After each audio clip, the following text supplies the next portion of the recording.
Joining us now is Michael O'Hanlon, Senior Fellow and Director of Research and Foreign Policy at the Brookings Institute. Michael, I just want to ask you right off the bat, thousands of American troops are deploying to the Middle East. How serious is the situation over there right now in the wake of Soleimani's death? It's fairly serious, John, although I don't necessarily think that Iran is going to be looking for all-out war. I think they'll feel the need to retaliate in some way that's a little different from what they've been doing already, which, as you know, has already been fairly violent, especially in Iraq. But I think that they're going to be constrained, recognizing that they don't really want to invite direct American military strikes on their own homeland, and that as much as that might hurt us, it could hurt them and would hurt them even more. So I expect targeted attacks on American diplomats and or military commanders. I think their security should definitely be on heightened vigilance, as I'm sure it is. I might anticipate some more attacks on oil facilities. That's the kind of thing I would expect. And so therefore, I believe most of these additional U.S. troops are probably defensive, trying to create the capacity to protect certain sites and facilities in the region.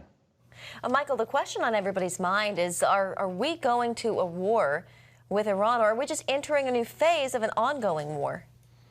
I think, Jenna, more the latter. I think this has been going on in many ways for a long time. The president and secretary alluded to the degree to which Iran is complicit in a lot of American deaths in Iraq since the 2003 invasion, especially in that first 6 to 8 years afterwards.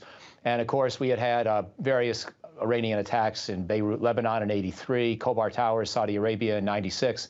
So it's a long-standing problem, but there will be now a ratcheting up. I'm also worried about the U.S. military presence in Iraq. I would like to keep it. I think it's good for both countries, good for limiting Iran's ambitions and opportunities there. But the Iraqi parliament is very offended by the breach of their sovereignty as they see it, and so we've got to work hard to try to repair that relationship, I think.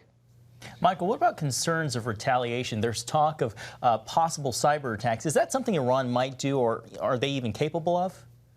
Yes, they are capable. They've, for example, conducted cyber attacks against Saudi Arabia in the past, and I have no doubt they could do some damage against us. Again, that's a domain where we're stronger than they are, but if they can maintain some degree of deniability, or if we decide to just sort of absorb it, deciding that that kind of a retaliation is better, than most of the plausible alternatives, then it may be something they would consider, and frankly, it may be one of the least bad options, depending on exactly what happens. They're going to do something.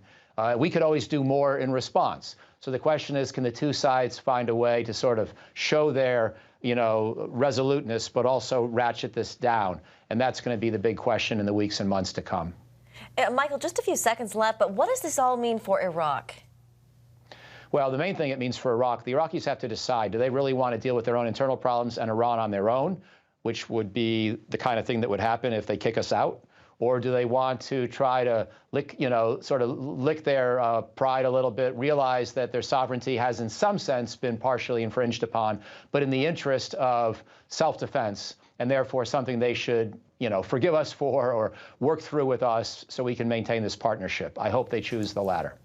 All right, Michael O'Hanlon with the Brookings Institution, thank you so much for being with us today. My pleasure. Thank you.